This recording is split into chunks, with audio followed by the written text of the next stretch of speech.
tal? ¿Cómo están? Buenas noches. Estamos en vivo y en directo, 21 a 1 minuto. 12 grados la temperatura en estos momentos en Ciudad Capital. Lo que fue noticia el fin de semana, esta filtración de CEPRELAT a los medios de comunicación, más allá del contenido en sí, de ese informe de inteligencia financiera, nos parece oportuno. Esta mañana hablábamos con el economista José Luis Rodríguez Tornaco y él hacía un par de observaciones. Lo primero, el daño que esto genera al país. Por otro lado, que desde el gobierno se nombre a políticos en instituciones donde deberían ir técnicos y que se utilicen esas instituciones o se bastardeen esas instituciones para promover campañas político-mediáticas y la pretensión de erosionar candidatos, adversarios políticos. Y esto también ahuyenta las inversiones, no hay garantía en lo que respecta al Estado de Derecho, lo que tiene que ver con el informe que saldrá próximamente de Gafilat. Todo lo que esto afecta al Paraguay, más allá de esa guerra política que pueda existir, algunos dirán propia la guerra en un periodo electoral, pero las consecuencias de esto, cuando aparecen instituciones, ya en un primer momento el Banco Central del Paraguay, ¿se acuerdan cuando aplica esta multa al Banco Nacional de Fomento, que entre paréntesis el Tribunal Contencioso Administrativo refuta punto por punto esa argumentación del BCP en contra del Banco Nacional de Fomento? El BCP anunció que va a apelar, lo que confirma que siguen en esta historia de seguir utilizando esa institución que durante muchos años le logró mantenerse distante de todas estas rencillas políticas, hoy sin embargo está metida. Y después lo de CEPRELAT, lo que tiene que ver con estas filtraciones. Y queremos tener la lectura claro, no acerca del contenido de estos informes, pero lo que respecta a puntos de vista legales, las consecuencias. ¿Esto queda nomás así como una operación político-mediática o podría tener consecuencias o hay razones para que las personas afectadas, no solamente personas, sino también grupos empresariales afectados con esto? Nosotros decíamos esta mañana en la radio, ¿por qué una institución como la Subsecretaría de Estado de Tributación es tan celosa del manejo de la información? Nosotros insistentemente cuando nos hablan de presunto caso de evasión impositiva, cuando se habla de mega evasión, se hace referencia a cantidades importantes de empresas. Nosotros queremos saber, desde el punto de vista de la fuerza informativa, mediática, queremos saber cuáles son los nombres o los nombres de esas empresas. Y desde esa institución son muy cuidadosos en revelar. Una vez que eso llegue ya a la instancia judicial, exista una condena, ahí se revela el nombre de esas empresas denunciadas o que cometieron evasión impositiva. ¿Por qué? Porque las consecuencias después, si esto se filtra en esa etapa previa de investigación, ¿quién le devuelve la reputación a esas empresas señaladas por evasoras cuando que en realidad no lo son? Siempre y cuando eso no haya llegado a una instancia condenatoria en el ámbito de la justicia. ¿Por qué esa institución, la Subsecretaría de Estado de Tributación, se comporta de esa manera? Son celosos, rigurosos en el cumplimiento de la ley. ¿Y por qué en otras instituciones, como por ejemplo la CEPRELAT, se maneja con esta displicencia? Doctor Ricardo Preda, abogado, penalista. ¿Cómo estás, doctor? Buenas noches, Jorge, para ti, para los compañeros acá en el piso y para la audiencia. Yo tengo que hacer una salvedad, y yo sé que te acordás porque te preguntaron, me acuerdo, en diferentes medios. Nosotros en este programa, en la Caja Negra, hace 2 años habíamos accedido a un informe de inteligencia financiera de la CEPRELAT. Caso Trovato, conocidísimo caso Trovato. Menciono esto porque me reclama mucha gente en redes sociales y me parece importante hacer esa salvedad. Cuando la prensa accede a este tipo de información, nosotros siempre evaluamos y consideramos si hay un interés general. Por supuesto, para nosotros este tipo de información hacemos fiestas hacemos con esto. Ahora, lo que no significa de que nosotros estemos promoviendo permanentemente la filtración de documentación, documentación que se considera de carácter confidencial, incluso eso está penado. Vos hiciste una interpretación jurídica al respecto. ¿Por qué el valor cuando la prensa publica, pero no cuando personas que no tienen nada que ver con medios de comunicación lo hacen? Y nosotros, cuando habíamos revelado el contenido de ese informe de inteligencia financiera de la CEPRELAT, no tuvimos una respuesta, una reacción inmediata del otro lado. Nosotros agarramos, expusimos el contenido de ese informe y yo recuerdo perfectamente, cuando arrancamos acá, yo tenía esa documentación y en el cuarto párrafo, porque recuerdo perfectamente, hacíamos la salvedad de lo que señalaba ese informe. Y me dicen que en todos los informes de inteligencia financiera de la CEPRELAT señalan lo siguiente, que el contenido de ese informe no puede ser utilizado como prueba en un juicio y el contenido de ese informe constituye elementos indiciarios que después las instituciones encargadas de hacer la investigación correspondiente van a determinar si existen o no hechos punibles. Y ahí nosotros revisábamos ese documento y desarrollan hipótesis. Hipótesis que a partir de esos elementos o documentos objetivos que accede CEPRELAT, en este caso puntual del fin de semana, accedieron a el informe de GESAUCA, de la Subsecretaría de Tributación, y a partir de allí hacen unos cruzamientos de datos y hacen conjeturas. Esas conjeturas yo no puedo tomar como la verdad única y absoluta, porque la propia CEPRELAT dice que son conjeturas o habla de hipótesis. Sin embargo, hemos escuchado a actores políticos, líderes de opinión, a partir de esas conjeturas que aclara la CEPRELAT en su informe, estamos pidiendo prisión, estamos pidiendo órdenes de arresto domiciliario, ese tipo de cosas. ¿Por qué hago esta introducción, doctor?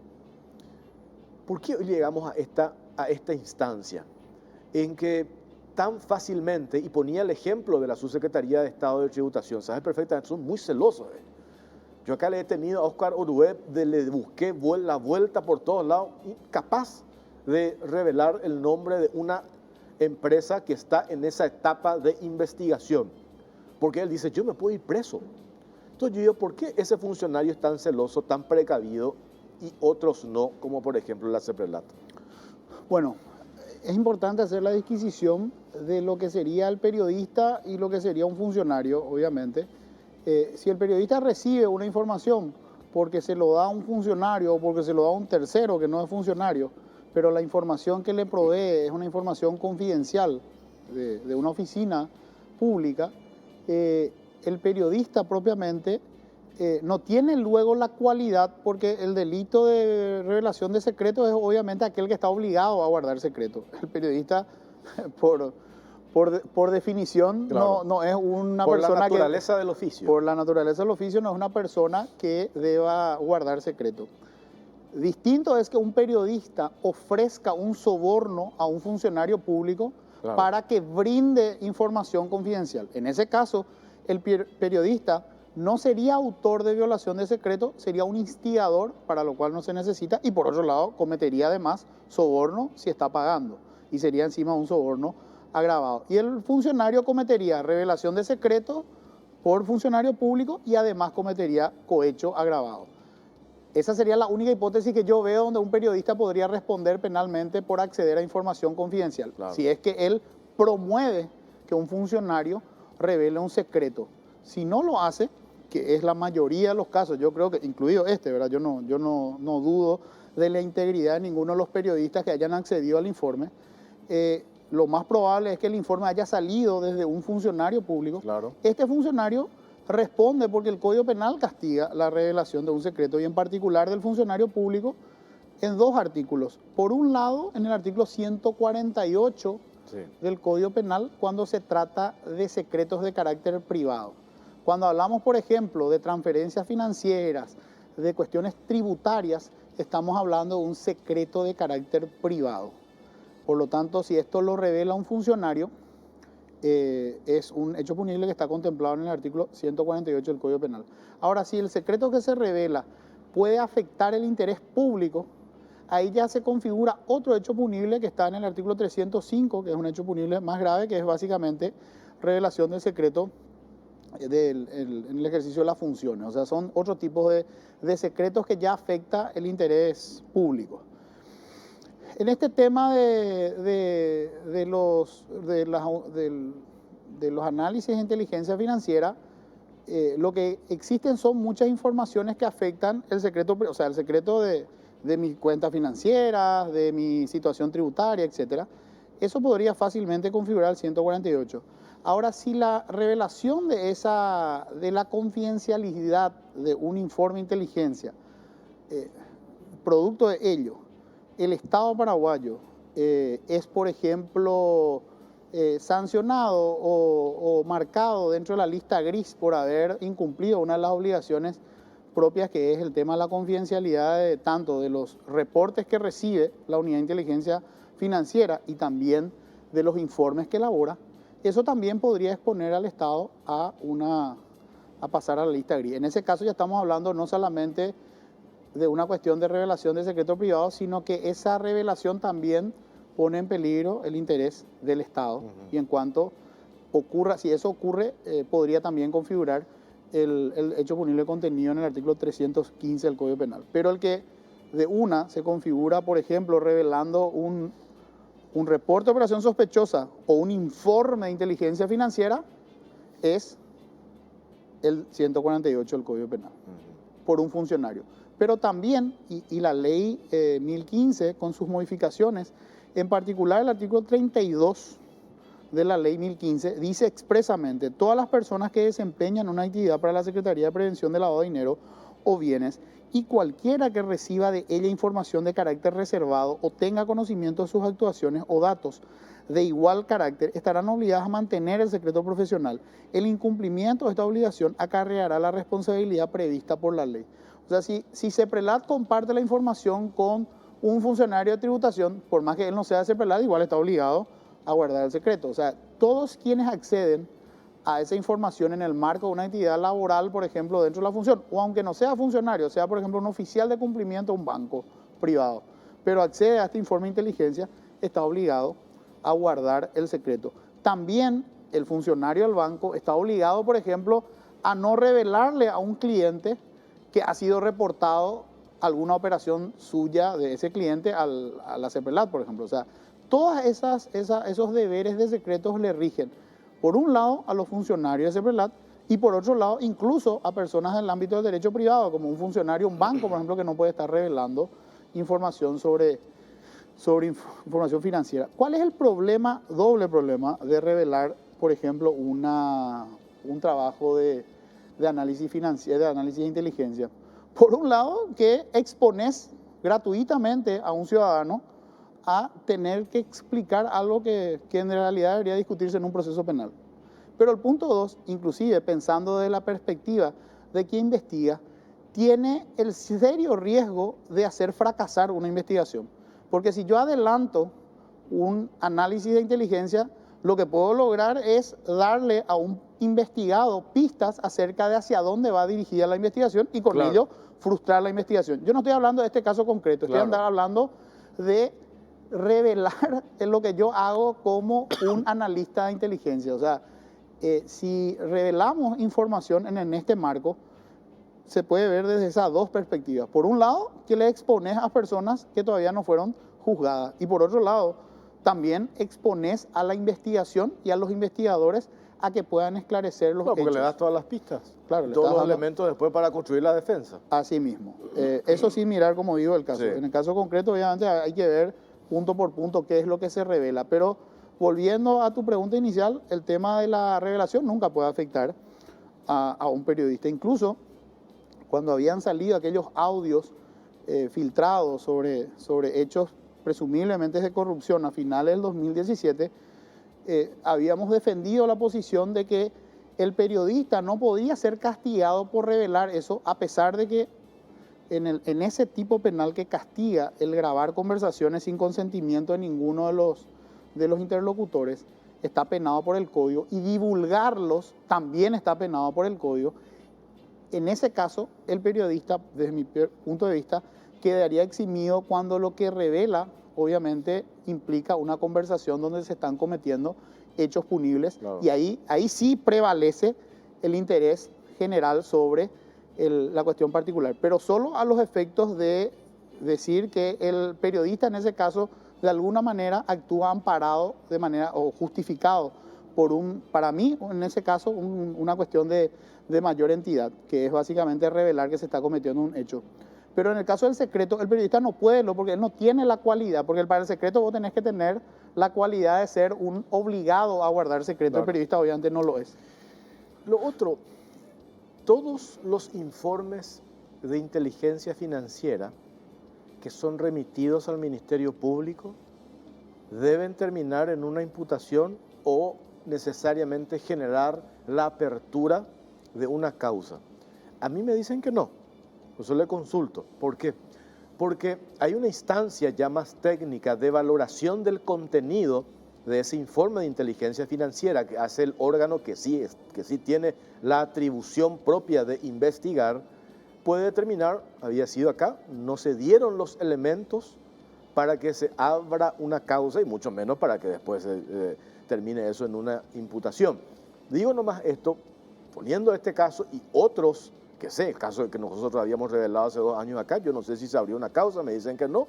Entonces eso quedó en una instancia porque la CEPRELAT, tengo entendido que no tiene todas esas herramientas para constituirse en un órgano investigador propiamente. Para hacer requerimientos de informes, de pedir facturas. Ellos, por eso me parece a mí que en esos informes ellos hablan siempre de hipótesis, conjeturas, llama la atención, sería que esto no constituye prueba alguna en un juicio. Me da la sensación de que la CEPRELAT recoge toda esa información y le tira esa responsabilidad a los órganos naturales de hacer esa investigación, en este caso, Ministerio Público. Bueno, básicamente el informe de inteligencia, y acá lo puedo decir con propiedad, porque me tocó ser director de delitos económicos del Ministerio Público hace ya muchos años, pero dentro de esa función me tocó ver un sinnúmero de informes de inteligencia financiera.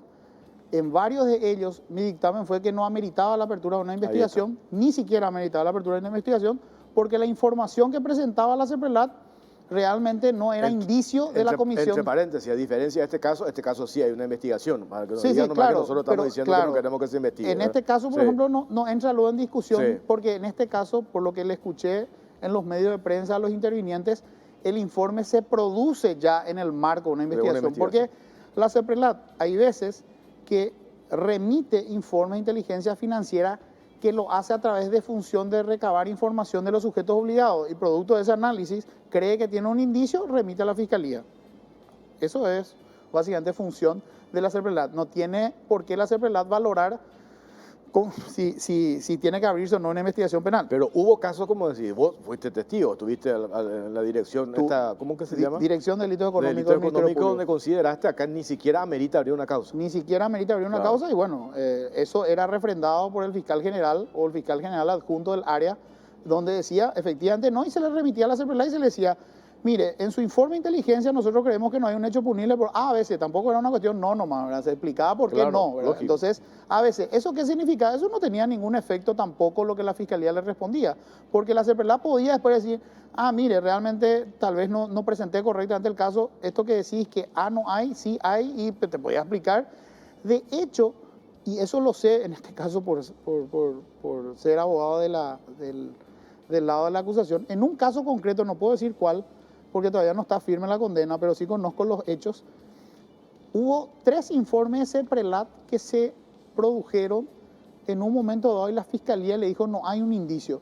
Y en el cuarto, cuando la CEPRELAT fue agregando más información, en el cuarto la Fiscalía decidió abrir esa apertura, esa investigación producto de esa cuarta revisión donde fue acrecentando la información y que ameritó la apertura de esa investigación, terminaron en condenas. O sea, donde la Fiscalía 3 veces le dijo no, y a la cuarta, no con la misma información, o sea, iba progresivamente la CEPRELAT iba agregando información. A la cuarta, cuando la Fiscalía consideró que era suficiente, abrió y llegó a una condena. Hay veces que y eso no ocurre solamente con la CEPRELAT, claro, la Fiscalía suele rechazar informes de Contraloría, eso ocurre desde hace aproximadamente 15 o 20 años, desde que existe la Dirección de Delitos Económicos y tiene esa función de filtrar todos los reportes de otras instituciones del Estado. Y por supuesto que se abra una investigación es solamente un estándar mínimo que es indicio suficiente de la comisión de un hecho punible. Ese indicio se puede confirmar, que es cuando la Fiscalía termina su investigación y pide un juicio oral, o se puede descartar porque las evidencias determinan de que ese indicio no se puede sostener y entonces pide un sobreseimiento. O sea, esas son las reglas de juego de cualquier información. Claro. ¿Qué hace un periodista con la información? Esa es una cuestión periodística. Claro. Eso no hay que mezclar lo que ustedes tienen, que tienen todo el derecho de darle la interpretación que ustedes quieran a la información, y otra cosa es pretender que con tu interpretación de una cuestión el sistema de justicia tome una decisión. Claro, y ahí es donde entramos en una valoración subjetiva. Por ejemplo, cuando accedemos a ese informe de inteligencia financiera, nosotros ya pretendemos que eso es la verdad absoluta, irrefutable, que no se puede luego discutir.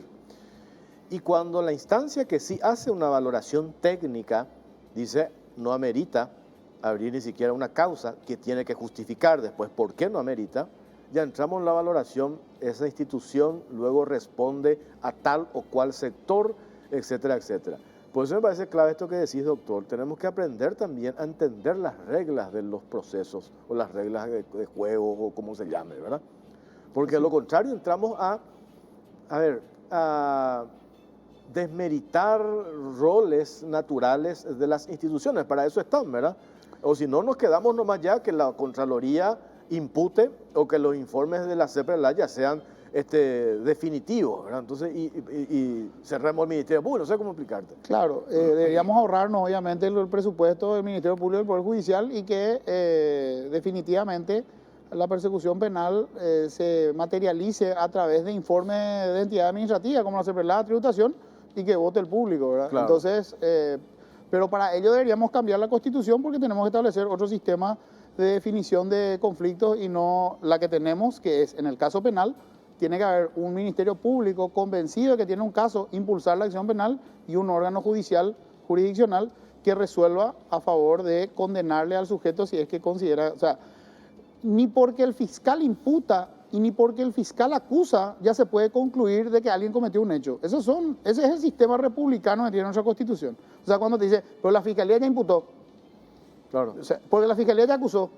Y bueno, en un sistema republicano, alguien te puede decir que cometiste un hecho punible cuando hay una sentencia firme. Hasta ese momento, yo puedo opinar, yo puedo tener mi posición, vos podés tener la tuya, está todo bien eso. Lo que no puedo es descalificar una decisión, una posición de otro por el solo hecho de que no comparte mi posición. O sea, yo descalifico, yo puedo criticar y decir por qué eso que dice esa persona no es lo correcto y lo que digo yo es lo correcto. Lo que no puedo descalificar, no, lo que dice Jorge no tiene razón porque él tiene un interés. O sea, eso no es discutir claro. Ideas, eso es descalificar pura y llanamente, ¿verdad? Absolutamente. Tengo que hacer una pausa cortita. A la vuelta seguimos hablando con el doctor Ricardo Preda. Ya venimos.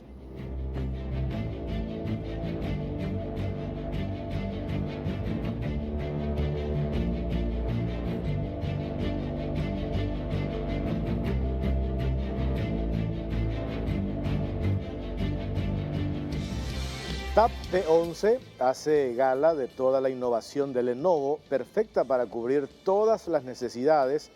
La nueva tablet está equipada con sistema operativo Android 10 y el prestigioso procesador Qualcomm Snapdragon, ofreciendo máxima potencia y estabilidad. La P11, además de entregar entretenimiento, fue creada para la productividad, de modo que proporciona una capacidad incomparable para el trabajo, similar a la de una laptop, gracias al teclado ultra delgado incorporado y teclas de acceso directo que se acopla al equipo mediante imanes.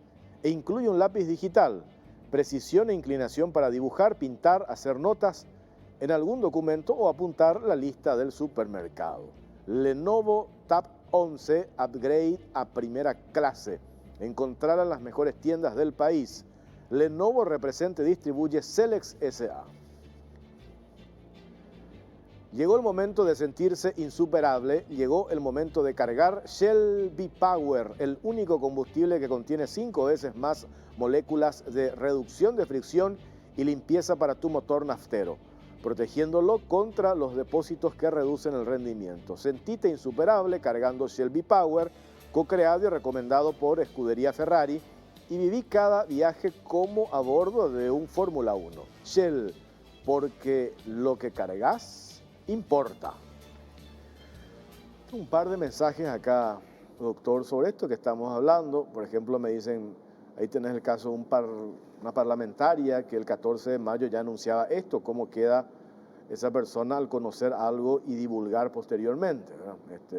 No sé, el caso creo, sí, la senadora decía más, y ella en un posteo dice el 14 mirando el informe que hacía referencia.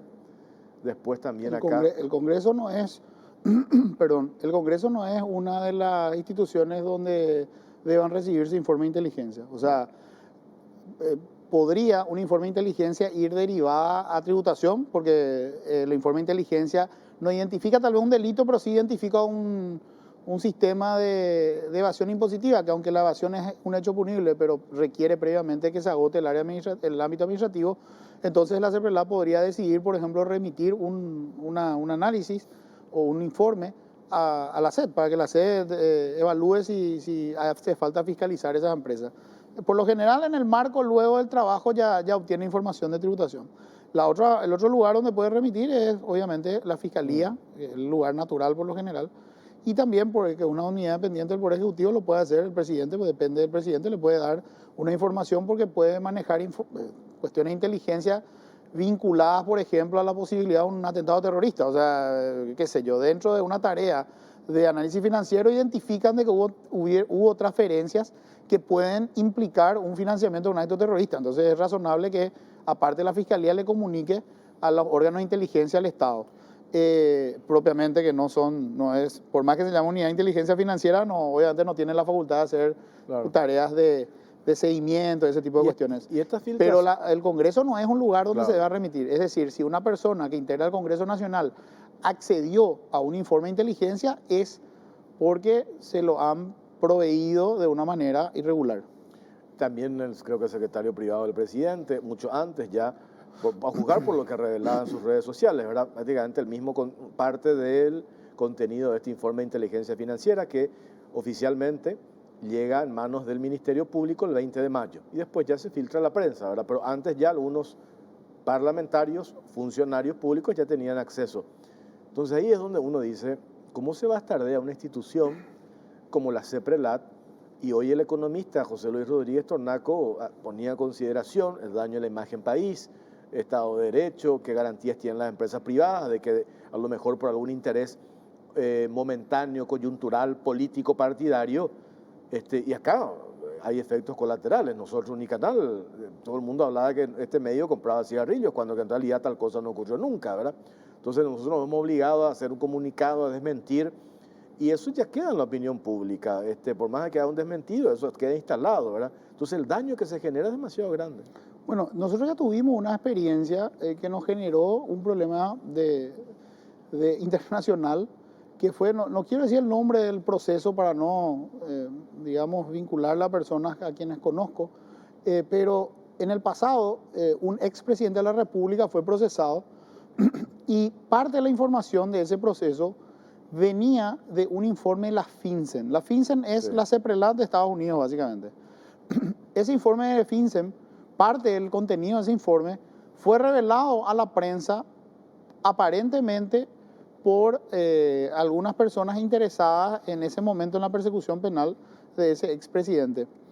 La FinCEN, al tomar conocimiento que información proveída por ellos fue revelada, automáticamente decidió ya no compartir información con la unidad de inteligencia local porque información proveída por ellos fue revelada. O sea, ese es el nivel de celo que tiene una unidad de inteligencia financiera de la información que maneja, porque si finalmente se considera, y esto realmente, o sea, en este último tiempo se ha visto una serie de informes de inteligencia financiera filtrados a la prensa. Una vez viendo un programa de televisión, incluso vi sobre un cliente en particular, vi así un informe de inteligencia filtrado y en el canal de televisión estaban exhibiendo la hoja y al costado de la hoja se decía de uso exclusivo del departamento tal. Es decir, era claramente un documento interno de CEPRELAT, no un documento que se le pudo haber brindado a otra institución, era un documento interno de CEPRELAT. Y aparte de ese caso, he visto el mismo caso de Trovato que vos mismo planteaste acá en tu programa, era claramente una información que salió de CEPRELAT.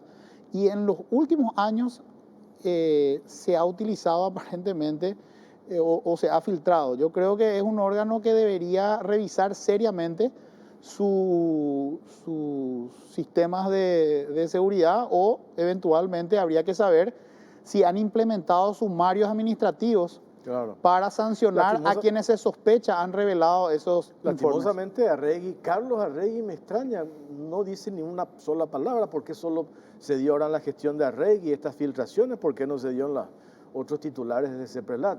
¿Por qué Arregui? El otro día le reclamaban, hágase cargo de esto. O sea, hay un sumario. ¿Por qué su institución hoy hace agua por todas partes? ¿O por qué se deja utilizar para intereses oportunistas políticos? ¿Por qué? Y a propósito de esto que mencionaste, doctor, lo de la FinCEN, CEPRELAT, no sé si CEPRELAT, ¿verdad? Sí, CEPRELAT me dicen, remite la copia de este informe de inteligencia financiera a la FinCEN. Eso leí en los medios. Yo claro, obviamente no tuve acceso claro, al informe, pero... Entonces, ahí nomás entre paréntesis, envía CEPRELAT a la FinCEN de Estados Unidos, que es la CEPRELAT, el PAR, ¿verdad? Y tomando como referencia eso que mencionaste, que ya decidieron no compartir ellos información con la CEPRELAT acá por esas filtraciones, digo, al recibir ese informe ellos dicen, pero espera un poco, este informe que nos están remitiendo nosotros veo que se filtró pero salió en todos los diarios, en todas las redes sociales, habla en todos los programas. Si yo soy la FinCEN de Estados Unidos, ahora y tiro el basurero eso. Bueno, lo primero ¿Qué valor puede llegar a tener si eso ya se filtró por todas partes?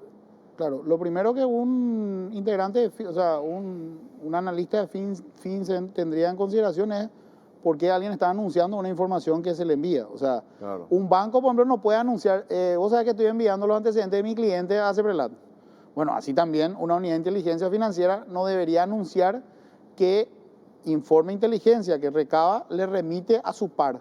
Porque de hecho que la información entre pares, entre unidades de inteligencia financiera, se comparten a través de un grupo que se llama el grupo Egmont, que es el grupo donde están todas las unidades, están, digamos, asociadas todas las unidades de inteligencia financiera que deciden pertenecer a ese grupo, ¿verdad?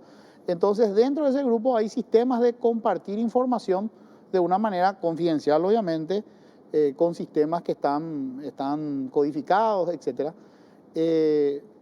Yo no creo que sea muy común que alguien remita así un sobre con un papel a otra unidad de inteligencia financiera. Entonces, generalmente, ¿en qué casos una unidad de inteligencia financiera comparte con otra? Cuando la otra se la solicita, claro, pero no que yo le impongo a la otra que reciba la información que yo le propongo. Y ahí, o sea, es donde que yo simplemente diga, esto estoy remitiendo a la unidad de inteligencia financiera de Mozambique o de Estados Unidos, en realidad para mí no significa nada, ¿verdad? Claro. Porque si la otra unidad de inteligencia te pidió, no hace falta que vos en un informe local digas que remitiste a otro país algo que te pidió el otro, porque vos estarías revelando algo ahí que no le tenés que revelar ni siquiera a un fiscal paraguayo, que una unidad de inteligencia internacional te pidió esa información, porque esa es una información confidencial entre unidades de inteligencia financiera.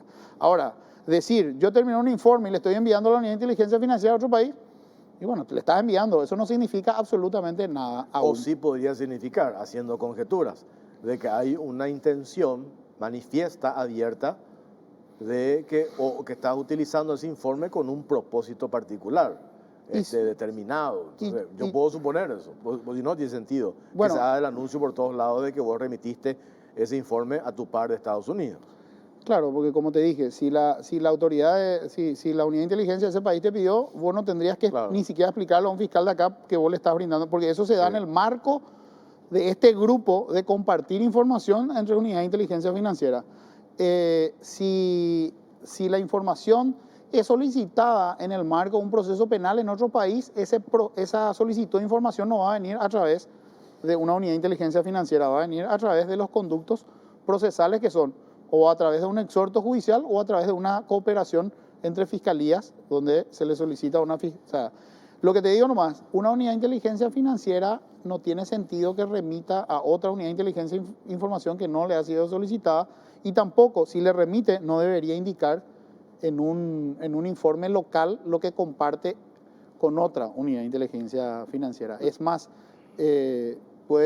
dentro del informe de inteligencia financiera local puede haber información que en el marco de su tarea le fue proveída porque le solicitó a su par de otro país, porque dentro de lo que está analizando, y lo que yo no vi, porque sinceramente te digo que no lo vi, es que de las publicaciones surja que la FinCEN le proveyó información a CEPRELAT. O sea, de las publicaciones lo que surge es que CEPRELAT, yo no sé, porque no conozco el informe, dice que remite el informe a la FinCEN, pero no surge que la FinCEN le haya enviado información. Entonces, bueno, es una cuestión que no sé cuál es el sentido de... Si el informe dice remito a la FinCEN, bueno, no sé por qué a la FinCEN y no a la COAF, que es Brasil, no a la Unidad de Inteligencia Financiera Argentina, no a la Unidad de Inteligencia Financiera de Aruba, porque si vamos a tener en cuenta todos los lugares,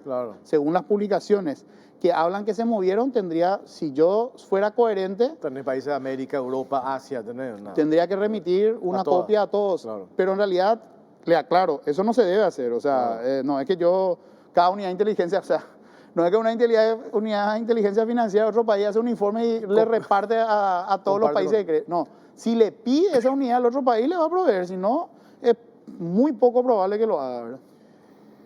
Lo de Gafilat, esta evaluación que tiene que salir en un mes, pues dijeron junio.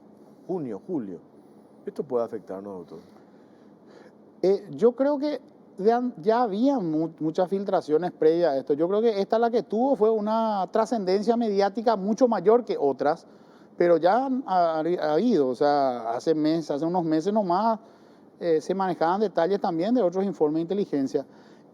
Sí puede afectar, no esto, sino si dentro de la evaluación, si los evaluadores dentro de la tarea que cumplieron acá verificaron de que la información que maneja CEPRELAT fácilmente se filtra y tampoco se advierte que quienes filtran hayan recibido consecuencias por tal motivo, porque hay que aclarar, yo puedo ser la cabeza de una institución y pueden haber funcionarios infieles. Eso yo no puedo evitar, o sea, no me pueden culpar, o sea, yo no respondo objetivamente por lo que hagan mis subalternos, pero lo que no se puede permitir es que existan las filtraciones y que ni siquiera se haya iniciado una investigación. Desconozco si se inició, aclaro.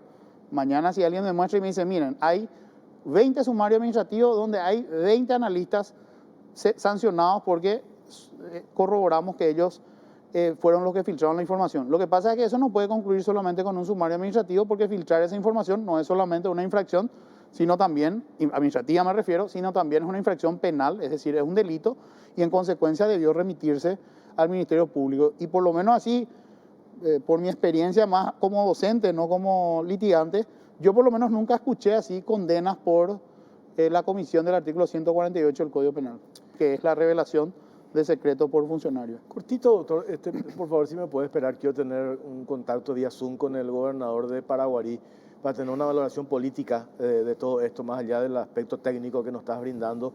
Juan Carlos Baruja, gobernador, ¿cómo le va? Muy buenas noches para vos, Jorge, para el doctor Preda y para toda la audiencia. Bueno, a ver, rescatando, sin entrar en el detalle, vos como integrante de uno de los movimientos internos del Partido Colorado, afectado con esto, porque he escuchado opiniones de referentes del movimiento Nor Colorado, señalar dos cosas. Por un lado, que detrás de toda esta operativa político-mediática estaría el vicepresidente de la República, Hugo Velázquez, por un lado. Y por otro lado, de que se están utilizando instituciones claves, CEPRELAT en este caso puntual, para armar estas operaciones y erosionar proyectos políticos, específicamente el proyecto político donde estás, gobernador. ¿Coincidís con eso? Sí, Jorge, yo quiero hacer una consideración que es mi ámbito, el ámbito político. Sí. Yo creo que dentro de las últimas 48 horas tanto el sector empresarial como jurídico del presidente Cartes han desmantelado todas estas acusaciones. Yo creo que se ha planteado de muy buena manera, y hoy para mí en particular y para muchos queda muy claro que todas estas acusaciones son falsas. Y yendo al plano político, lo que nosotros observamos es que esta acción es una acción desesperada del oficialismo tratando de remontar una situación adversa. Hay una realidad electoral hoy por hoy en el Paraguay, que el Movimiento Honor Colorado, todas las candidaturas del Movimiento Honor Colorado tienen una amplia mayoría en toda la República del Paraguay. La diferencia va de 30 a 50 puntos en todos los distritos en donde se llevan adelante las mediciones, y son también resultados lógicos de la situación actual que está pasando el país, Jorge. Mañana tenemos un nuevo anuncio de aumento del precio del combustible. Creo que es la octava vez que tenemos aumento del combustible en menos de un año. Tenemos una creciente inseguridad, justamente consecuencia de esta crisis económica. Hoy estamos en una pandemia económica, llamémosle así, en donde la gran mayoría de la población está teniendo tremendas dificultades para sobrevivir en el día a día. Y hoy lo que nos expresa la gente en el contacto permanente y diario es que la esperanza es el Movimiento Honor Colorado, es Santiago Peña, Pedro Aliana, es Horacio Cartes, para que volvamos a tener días mejores. Y bueno, eso es lo que está ocurriendo, y reitero, en una consideración política son medidas desesperadas sin éxito, tratando de revertir una situación que considero yo es prácticamente irreversible hasta el actual campeonato. Claro, y entonces ustedes consideran de que esto en esa misma línea va a continuar. Me decía hoy un diputado que se nota un nivel desde el oficialismo de desesperación total y absoluta, y entonces esto se puede tornar hasta peligroso. Articular instituciones para desarrollar operaciones políticas en contra de adversarios es muy peligroso, gobernador. Asimismo, Jorge, yo no descarto que vengan más acciones de parte del oficialismo en los próximos meses. Yo no creo que sea la última acción. Hemos visto otras acciones y bueno, lo que nosotros vamos a seguir haciendo, lo que venimos haciendo, seguir trabajando, seguir llevando el mensaje del Movimiento Honor Colorado, seguir estando en contacto con la ciudadanía y decirle que un país mejor, un Paraguay mejor es posible, como ya lo fue durante el gobierno del presidente Cartes, en donde no tenemos que olvidar, y la ciudadanía no olvida, que en el gobierno del presidente Cartes bajó 4 veces el combustible, que el precio del gas estuvo a 50.000 guaraníes, que el precio del cemento en fábrica estaba a 37.000 guaraníes, que había fuente de trabajo, que había inversión y que había seguridad y oportunidad para todos. Y eso es lo que hoy la ciudadanía de vuelta está ambicionando y tiene la esperanza, te reitero, porque que con el Movimiento Honor Colorado van a volver esos días mejores para Paraguay, y de hecho así lo va a hacer, porque ya lo hicimos durante el periodo del presidente Cartes y lo vamos a hacer con Santiago Peña a partir del 15 de agosto de 2023. Y a partir de ahora, si esto va aumentando el nivel, digo, de ataques, de instrumentación de instituciones, declaraciones públicas incluso que llegó a ser el candidato del oficialismo, el vicepresidente de la República, de que no daría el abrazo republicano, ¿eso genera una preocupación interna dentro de tu partido? Porque después del 18 de diciembre, supongo, como ha ocurrido en otras ocasiones, esas diferencias naturales de campaña deberían terminar. Bueno, Jorge, de hecho que nosotros estamos permanentemente evaluando esta situación.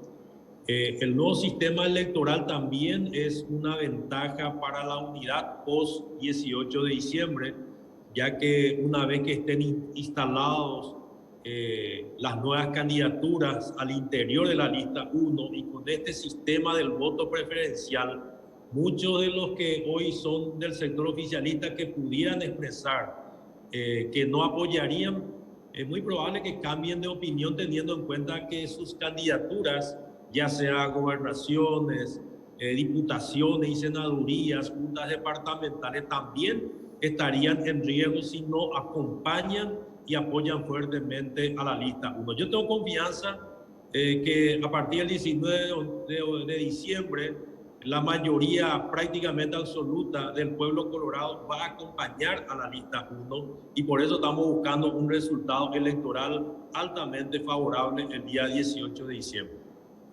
Gobernador, gracias por su tiempo, muy amable. Al contrario, gracias Jorge por el contacto y saludo a toda la audiencia. Hasta luego, Juan Carlos Baruja, gobernador de Paraguarí. Por último, doctor Ricardo Preda, cuando se habla de lavado de dinero, yo decía anoche, tiraba un posteo en redes sociales, tocar de oído en este país parece que es un deporte nacional, de temas que ni siquiera manejamos, pero hablamos, incluso algunos, yo me incluyo, ¿verdad? Los periodistas también somos especialistas en eso, nos consideramos todólogos al punto de pontificar. Y yo decía que la deshonestidad intelectual también me parece que es una forma de corrupción, porque el daño que se hace es demasiado grande. Y cuando algunos hablan volúmenes de empresas, no digo este caso en particular, pero otras empresas, al manejar muchos volúmenes de dinero, no, acá hay lavado de dinero. ¿Entendemos nosotros lo que significa lo que propiamente el concepto, la definición de lavado de dinero? Bueno, en primer lugar, el tocar de oído es una virtud en la música. Fuera de la música, el tocar de oído en realidad siempre va a ser un defecto. O sea, en el único lugar donde hay una virtud es en la música, si uno tiene la capacidad de tocar de oído. En el derecho, en cualquier otra rama del conocimiento, uno no puede hablar sobre lo que uno no conoce, ¿verdad? O no conoce a profundidad al menos. Puede decir, miren, mi opinión sin conocer a profundidad es esta. Uno puede tirar eso, pero afirmar como una verdad irrefutable algo sin tener los detalles de los hechos concretos y de los conceptos dentro de los cuales debo interpretar esos hechos, definitivamente lo que yo estoy diciendo es algo que no tiene razonabilidad. Eso es así en líneas generales cuando uno va a opinar sobre algo. Y cuando vamos a hablar del lavado en particular, el lavado de dinero no se configura porque yo moví mucho dinero. Es más, ni siquiera se configura por el hecho de que yo no haya declarado al banco el origen de los fondos. El lavado de dinero se configura cuando el dinero que moví por el banco o fuera del banco tiene un origen ilícito. Y en ese contexto, si vamos a irnos a hipótesis, yo no puedo decir que porque alguien movió 50 millones de dólares o 10 millones de dólares está lavando dinero. O sea, al mover mucho dinero depende obviamente del volumen de negocios que tenga una empresa.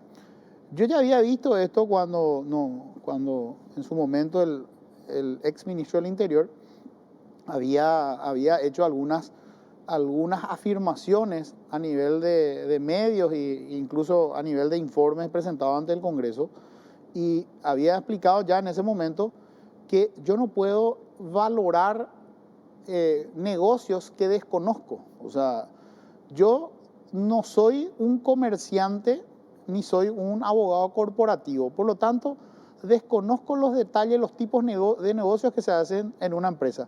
Pero por el tema de que una de las especialidades que tengo es la del tema del lavado de dinero, en ese marco sí conozco algunas cuestiones corporativas. Y por ejemplo, llegar a la conclusión, vamos a suponer que dicen Preda es el abogado de Jorge Torres. ¿Y por qué? Porque hay una factura de Preda hacia Jorge Torres. Pero en realidad, Preda posiblemente está lavando dinero y está simulando servicios. ¿Y por qué? Y porque la factura es por 300 millones de guaraníes. Y Jorge Torres, que se conozca, no tiene ningún proceso. Entonces, ¿por qué pagaría honorarios profesionales a Preda? Lo que resulta es que Preda, al ser abogado, es contribuyente, está inscrito en el IVA, y resulta que Preda le vendió su casa a Jorge Torres, y en realidad la factura que le hace Preda a Jorge Torres es por la transferencia de un inmueble, por el cual está obligado a facturar. Entonces el concepto de la factura no es honorarios profesionales, sino es venta de un inmueble. Entonces, que alguien llegue a la conclusión de que Preda simuló servicios porque hay una factura del abogado Preda al periodista Jorge Torres, sin saber el contenido de la factura, es realmente una afirmación temeraria. Si lo hace un periodista, está dentro de la discrecionalidad de manejar información por parte de un periodista. O sea, tiene una línea Tiene una punta y tiene la otra punta. Conjetura el medio.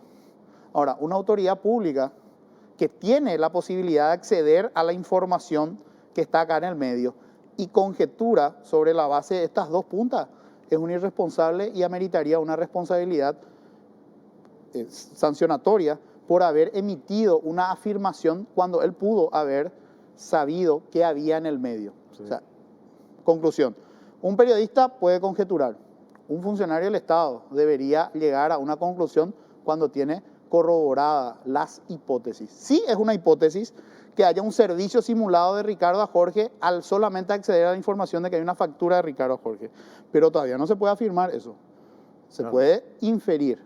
Pero hay otra inferencia posible. No solamente Preda puede emitir una factura, también le pudo haber vendido un bien. Y si le vendió un bien, bueno, averigüemos. Si yo soy la autoridad, le pido a la autoridad tributaria, que sí tiene facultad de pedirme a mí mi factura, que le pida. Pídale al abogado Preda por qué le facturó a Jorge Torres. La autoridad tributaria me pide mi factura, yo le informo y la autoridad tributaria le informa a la CEPRELAT la factura, el contenido de la factura era por venta del inmueble. Doctor Ricardo Preda, gracias por su tiempo, muy amable. A las órdenes, saludos a la audiencia. Hacemos una pausa, a la vuelta venimos con otro tema que tiene que ver con el tema crimen organizado, que solamente está en el discurso del presidente Mario Abdo Benítez, y después un caso puntual, ¿qué pasa con la DIMABEL? A la vuelta de la pausa.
lucha contra el crimen organizado solo está en los discursos del presidente Mario Abdo.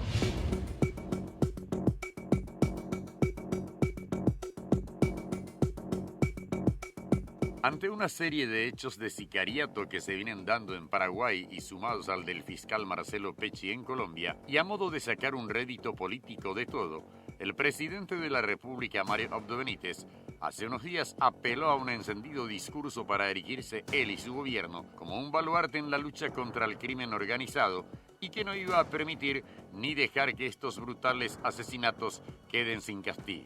Pero los hechos van de contramano a los dichos de Mario Abdo.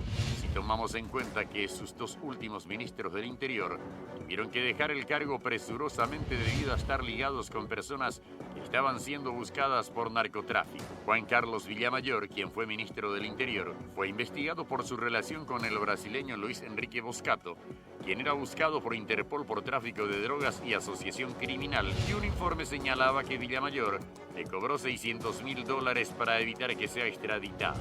Luego de esto, el ministro tuvo que renunciar al cargo de manera solapada. Fue llevado nuevamente como jefe de gabinete del presidente Mario Abdo Benítez.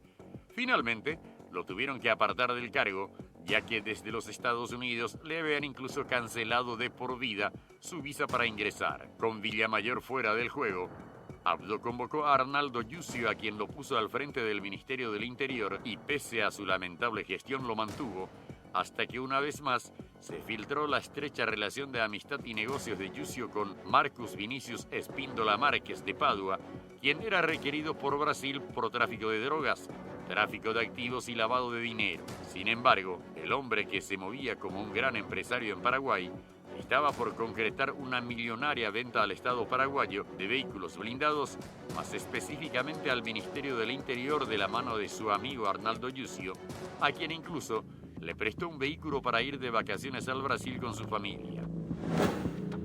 ¿Cómo puede Mario Abdo Benítez decir que su gobierno lucha contra el crimen organizado cuando 2 de sus exministros del Interior estuvieron ligados con peces gordos del narcotráfico? Su discurso cae por su propio peso. Pero esto es solo una arista de las mentiras que dice el presidente sobre la lucha contra el narcotráfico y delitos conexos, ya que la tecnología también dejó en evidencia que la Dirección de Material Bélico Dimabel se convirtió en una sucursal de armas para sicarios. El sistema IBIS con que cuenta la Policía Nacional demostró que varias de las armas que fueron utilizadas el 11 de septiembre de 2019 en el rescate tipo comando del narcotraficante Jorge Teófilo Zamudio González, alias Zamura, y donde mataron al comisario Félix Ferrari, eran las que se requisaron en diciembre de 2018 a Marcelo Piloto, otro jefe narco, y fueron enviadas a Dimabel. En octubre del año pasado, en el cuádruple homicidio ocurrido en Pedro Juan Caballero, a la salida de una discoteca, donde falleció Ailea Acevedo, hija del gobernador Ronald Acevedo, también se usaron armas que estaban como depositadas judicialmente en la Dimabel, y en el mortal atentado del intendente de Pedro Juan Caballero, José Carlos Acevedo, ocurrido este mes, también se usó una pistola 9 milímetros que estaba en poder de la Dimabel. Con estos 3 claros ejemplos, queda al descubierto que esta unidad militar está siendo usada como un supermercado de armas para criminales. ¿Hay algún imputado, detenido o preso por estos hechos? La respuesta es no. En todos los casos, la Fiscalía se constituyó en la Dimabel, abrió sumarios e investigaciones que hasta ahora no pudieron prosperar, básicamente por una total falta de apoyo desde dentro de la unidad militar. También hay una investigación por el robo de 250 pistolas 9 milímetros que era llevada adelante por el fiscal Marcelo Pecci. ¿Quién es el director de la Dimabel? Es el general de división Aldo Daniel Osuna Recalde, quien asumió el cargo el 13 de octubre de 2021, nombrado por el presidente de la República, el que anunciaba en su discurso una lucha frontal al crimen organizado. El general justamente asumió luego del robo de las pistolas y, como no podía ser de otra manera, adelantó que iban a hacer una rigurosa investigación y pronto esclarecimiento del hecho. Osuna Recalde, hasta hoy, no esclareció el robo de las pistolas, tampoco a la fecha puede dar explicaciones de cómo otras armas bajo su custodia fueron utilizadas en hechos de sicariato. El general Osuna anunció medidas clave para llegar a los que están ayudando a robar armas de la institución y van a parar a manos de sicarios. Hasta dijo que iban a utilizar el polígrafo, pero nada de eso se dio hasta la fecha. Lo que sí se dio es que el general pidió el comisionamiento a la Dimabel de su cuñado, el coronel Adolfo Fernández, como subdirector, y su concuñado, el coronel Evelio Amarilla, a quien también ubicó en un puesto clave. Sobre los rimbombantes anuncios de sanear la institución, nada se sabe. Antes de ser director de la Dimabel, el general Osuna se desempeñó como enlace de las Fuerzas Armadas de la Nación ante el Congreso Nacional, siendo su función anterior la de oficial de enlace del CODI, precisamente de donde habrían sido sustraídas las municiones para el cuádruple asesinato en Pedro Juan Caballero, y absolutamente nadie se percató. Pero ¿cómo es que llega Osuna a ser parte del primer anillo del presidente Abdo? Sencillo, de la mano del actual ministro del Interior, Federico González, quien en su época de embajador en la Argentina tuvo al general Osuna como agregado militar. Entonces, lo acercó al poder por una cuestión de amistad más que por capacidad. Hasta el presidente del PLRA, Efraín Alegre, ha sido aliado del presidente Abdo en diversas componendas políticas. El 21 de mayo pasado ha sido contundente en señalar que estaban como depósito en Dimabel y ahora aparecen en manos de la mafia. La Dimabel es la principal proveedora de armas a la mafia, es decir, el Estado, el gobierno, le provee armas a la mafia. Gravísimo es. Por eso decimos que hay una responsabilidad importante del presidente Mario Abdo Benítez con lo que está aconteciendo.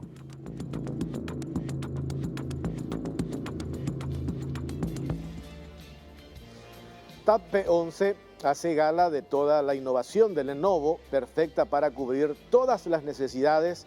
La nueva tablet está equipada con sistema operativo Android 10 y el prestigioso procesador Qualcomm Snapdragon, ofreciendo máxima potencia y estabilidad.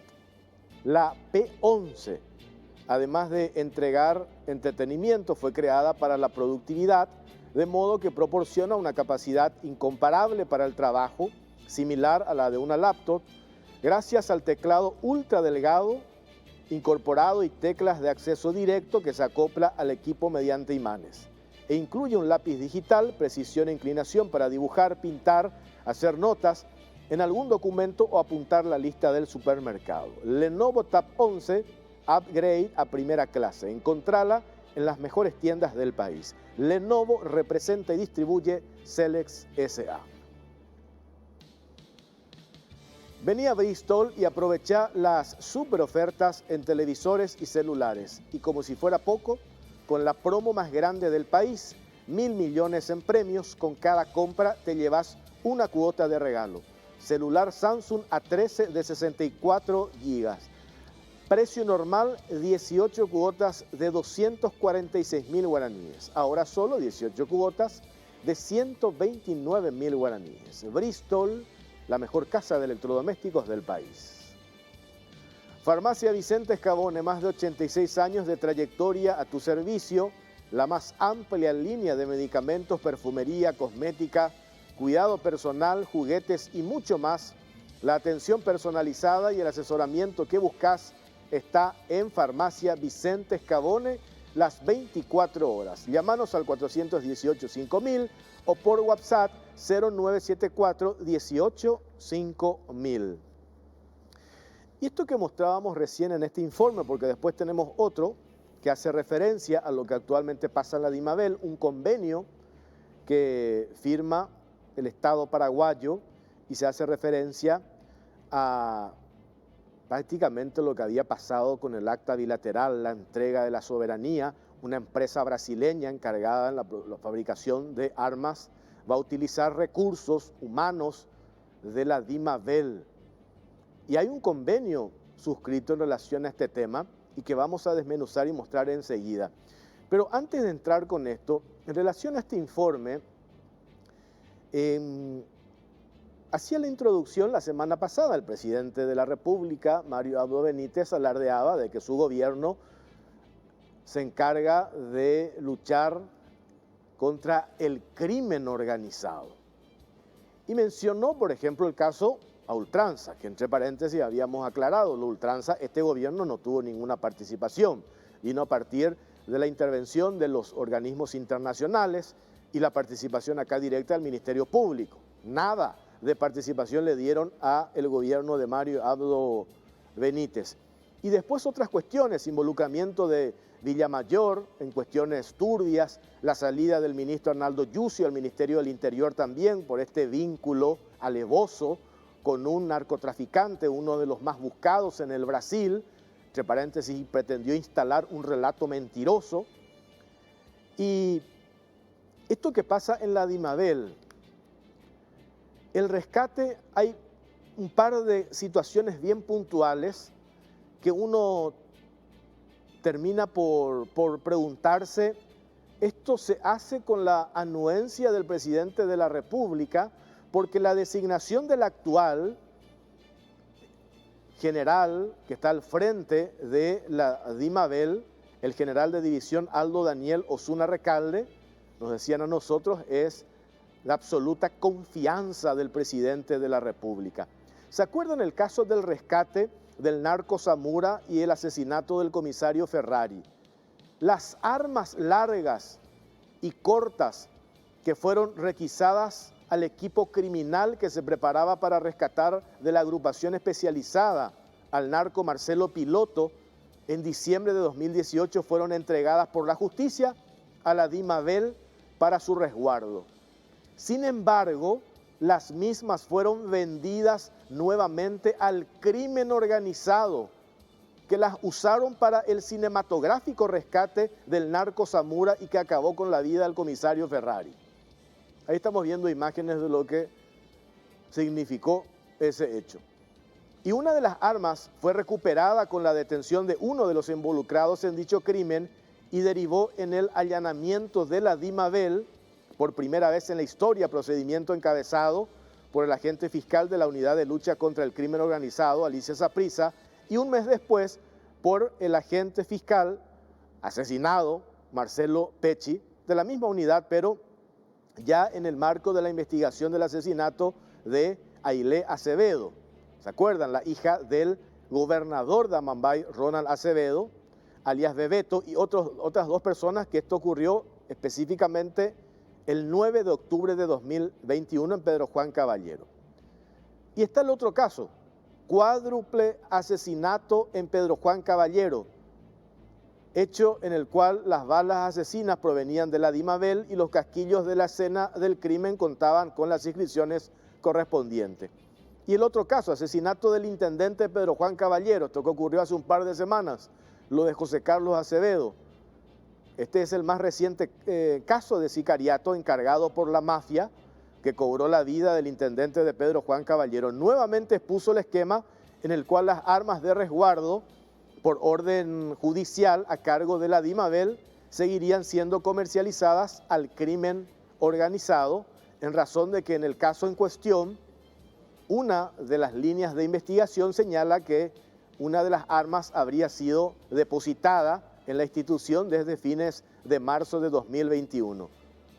Y ya en julio estaba en manos de, entre comillas, los guardaespaldas de la madre y hermana de Papo Morales, involucrados en un tiroteo en el distrito de Iturbe, en el departamento de Guairá, en un conflicto con campesinos de la zona.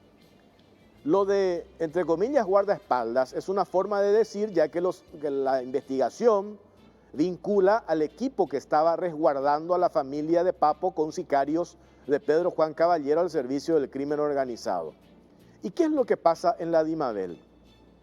El fin de semana estábamos viendo publicaciones periodísticas, el caso del tráfico de armas, 250 pistolas de 9 milímetros de procedencia israelí, que contaría con el guiño cómplice de la Dimabel y el esquema implementado durante este gobierno, en el cual la Dimabel ejerce como proveedor de armas en resguardo judicial y municiones de fabricación propia al crimen organizado.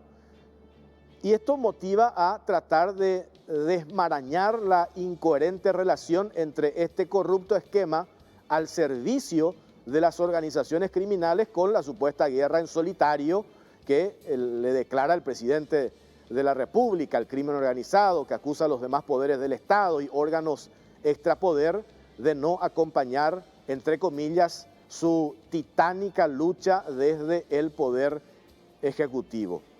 Y para poner en contexto, el que está al frente de la Dimabel es el general de división Aldo Daniel Osuna Recalde.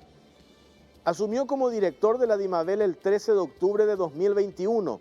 Fue nombrado por orden general, con la firma del presidente Mario Abdo Benítez, en su carácter de comandante en jefe de las Fuerzas Armadas.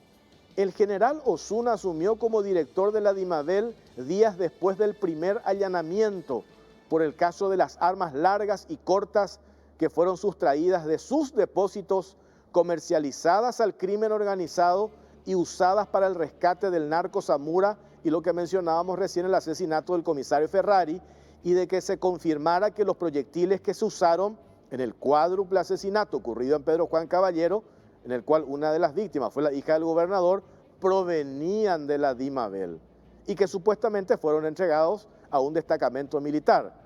Pero esta sería nada más que una versión oficial para encubrir el origen de dónde fueron negociadas las armas, nada más y nada menos que el CODI.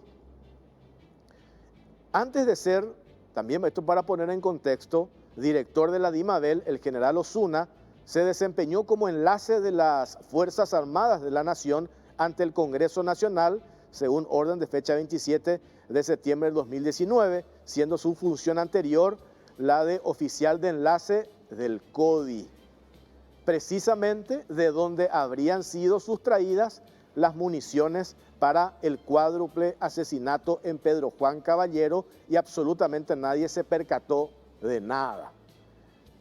Y ante esta delicada coyuntura en la que estaba probado de manera científica a través de las pruebas balísticas y físicamente con la desaparición y burda sustitución de las armas que debían estar en sus depósitos para resguardo, que la Dimabel, por cierto, se había convertido en el principal proveedor de armas y municiones del crimen organizado, el presidente Mario Abdo Benítez dispuso asignar a una persona de su absoluta confianza para ocupar el cargo de director de la DIMABEL y que con una formación especializada en inteligencia se esperaba pudiera depurar los cuadros de esta institución. Esta confianza en su persona y su pertenencia al primer anillo del presidente Abdo viene ya desde sus épocas de oficial de enlace del CODI, que si bien su cadena de mando establece dependencia directa del comandante de las fuerzas militares, en la práctica se reportaba directamente al entonces ministro asesor de Asuntos Estratégicos, el ministro actual del Interior, Federico González, y al presidente Abdo en temas relacionados a los trabajos de inteligencia y operativos desarrollados en la zona norte del país por parte de la Fuerza de Tarea Conjunta. Precisamente, el ministro González es quien lo ubicó en el círculo de confianza del presidente Abdo Benítez debido a la amistad forjada durante el tiempo que se desempeñó como embajador de la República Argentina y el general Osuna como agregado militar en la ciudad de Buenos Aires, siendo además un hecho conocido que desde la asunción del actual gobierno el ministro González ha sido el coordinador de todos los asuntos castrenses en la agenda del presidente Abdo. Y en lo que respecta a la gestión del general Osuna, la DIMABEL sigue siendo o sigue estando al servicio del crimen organizado. Osuna inició su gestión con rimbombantes anuncios y medidas como realizar prueba de polígrafo a los funcionarios, sustituyendo a algunos de los funcionarios que ocupaban cargos claves por personas militares de su confianza que fueron comisionados a la institución. Aparentemente, medidas usuales que se dan con la llegada de una nueva administración, salvo el detalle de solicitar que sean comisionados a la DIMABEL su cuñado, el coronel Adolfo Fernández, su director, y su concuñado, el coronel Evelio Amarilla, a quienes inmediatamente los ubicó en puestos claves. Y a pesar de toda la formación y especialización en inteligencia de la que se jacta el general Osuna y de sus promesas de investigar y esclarecer la corrupción vinculada al crimen organizado que permeó la institución a su cargo, no se conoce ningún resultado hasta ahora favorable por parte de su administración en detectar faltantes de armas, sustitución por réplicas o juguetes, carneada de partes o identificar responsables de este tipo de hechos. Todo siguió exactamente igual, tampoco se sabe que haya realizado una rigurosa auditoría de las armas en depósito, mucho menos un inventario riguroso de las mismas, y el más reciente caso del sicariato encargado por la mafia, que cobró la vida del intendente de Pedro Juan Caballero, nuevamente dirigió las miradas ¿hacia dónde? Hacia la DIMABEL, desde donde las armas en resguardo por orden judicial seguirían siendo comercializadas al crimen organizado, en este caso con el agregado del caso del tráfico de armas en el cual el propio director de la DIMABEL se habría prestado a encubrir y operar para blanquear el hecho, pretendiendo presentarlo como un caso de meras infracciones administrativas. Y a raíz de los últimos hechos resulta evidente no solamente la inacción cómplice del director de la DIMABEL, el general de división Aldo Osuna, para cortar la cadena de suministro del crimen organizado de armas y municiones que deberían estar resguardadas en la institución, a cargo o de la institución que está a su cargo, pero sin embargo estas son traficadas ilícitamente. No se ha hecho absolutamente nada para depurar sus cuadros con medidas ejemplares, no se han tomado absolutamente nada más allá de la pirotecnia que sirvió para el acomodo de sus parientes políticos en los puestos claves que mencionábamos recién, en el caso de por ejemplo, de las 250 pistolas 9 milímetros que se publicaron este fin de semana. Estaba viendo una publicación del diario ABC Color, decomisadas. La nota firmada por el mismo general Osuna lo comprometen seriamente. Incluso hasta el presidente del PLRA, Efraín Alegre, ha sido aliado del presidente Abdo en diversas componendas políticas. El 21 de mayo pasado ha sido contundente al señalar que estaban como depósito en DIMABEL y ahora aparecen en manos de la mafia. La DIMABEL es el principal proveedor de armas a la mafia, es decir, el Estado, el gobierno le provee de armas a la mafia gravísimo. Es por eso decimos que hay una responsabilidad importante del presidente Mario Abdo Benítez en lo que está o con lo que está aconteciendo. Vamos a hacer una pausa. A la vuelta vamos a mostrar este informe que tiene que ver con el tema de otro caso de entrega de la soberanía en este caso puntualmente a una empresa brasileña. A la vuelta de la pausa venimos ya con ese informe.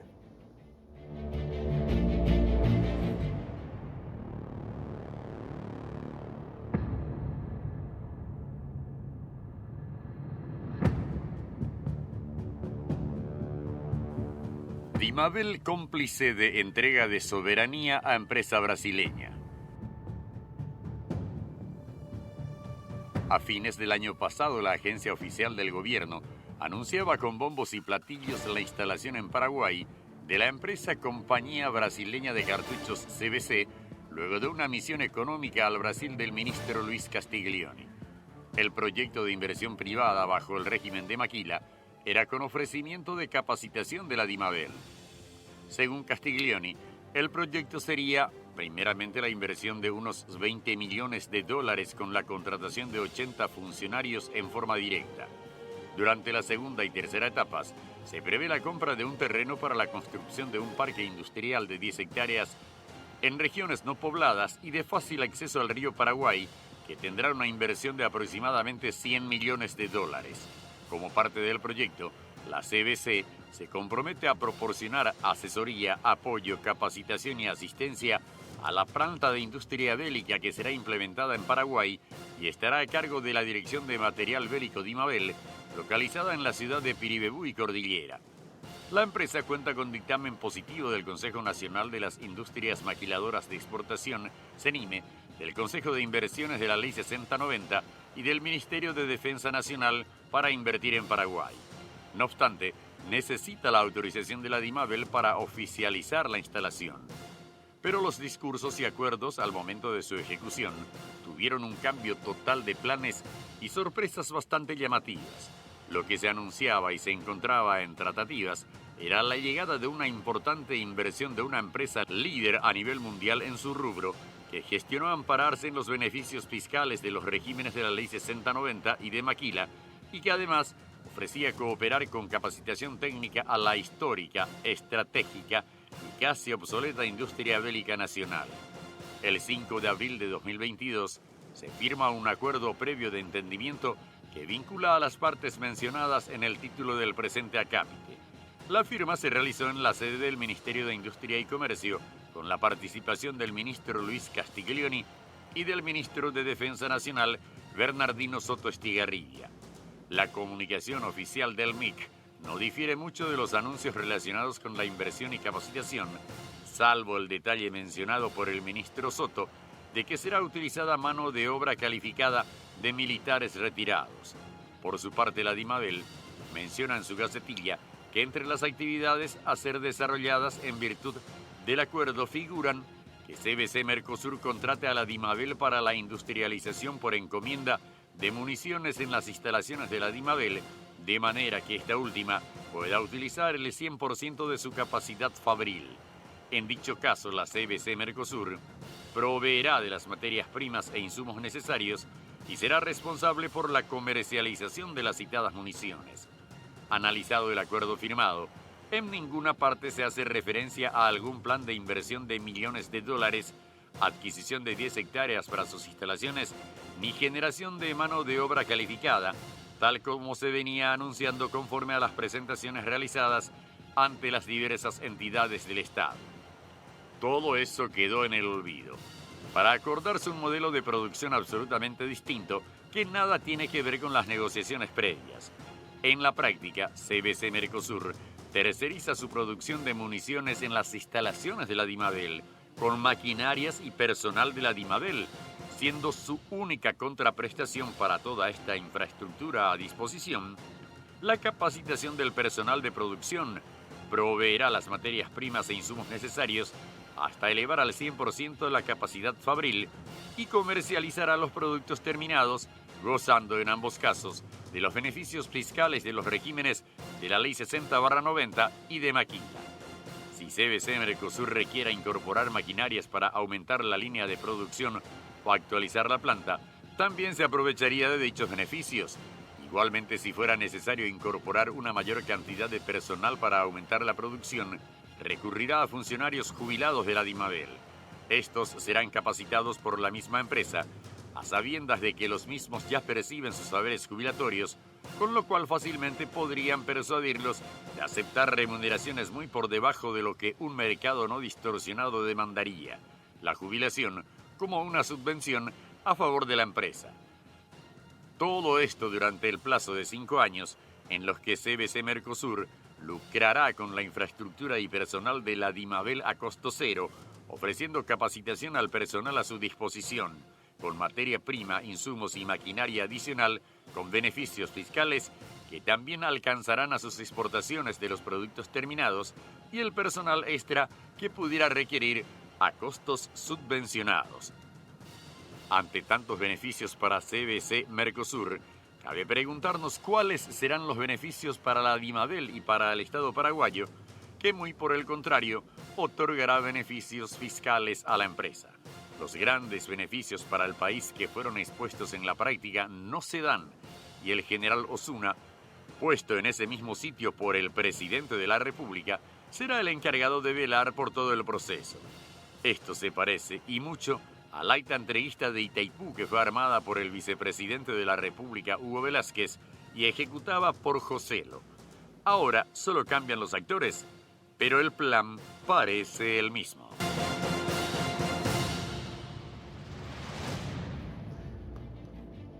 Farmacia Vicente Escabone, más de 86 años de trayectoria a tu servicio, la más amplia línea de medicamentos, perfumería, cosmética, cuidado personal, juguetes y mucho más.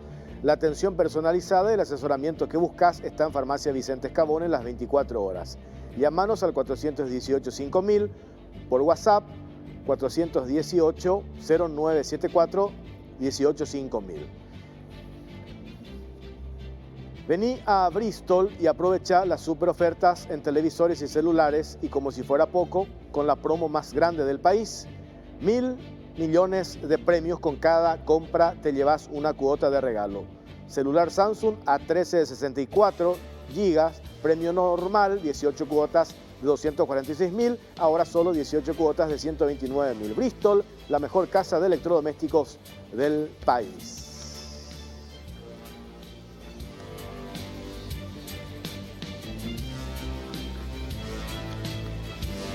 Llegó la craft beer número 1 de Estados Unidos. Blue Moon es una cerveza artesanal de trigo sin filtrar, estilo belga, producida con cáscaras de naranja valenciana para un sabor refrescante con un toque sutil de dulzor. Blue Moon es producida en Denver, Colorado, desde 1995 y desde entonces se distribuye en más de 25 países. El maestro cervecero y fundador de la marca creó el icónico ritual de la rodaja de naranja en el vaso, que ha hecho que millones de personas descubran el mundo de cervezas artesanales. Experimenta el único sabor cítrico y refrescante de Blue Moon. Ya nos tenemos tiempo. Este tema Dimabel vamos a seguir mañana, 7:30 en Radio 1, también en otros espacios. Gracias por acompañarnos. Buenas noches.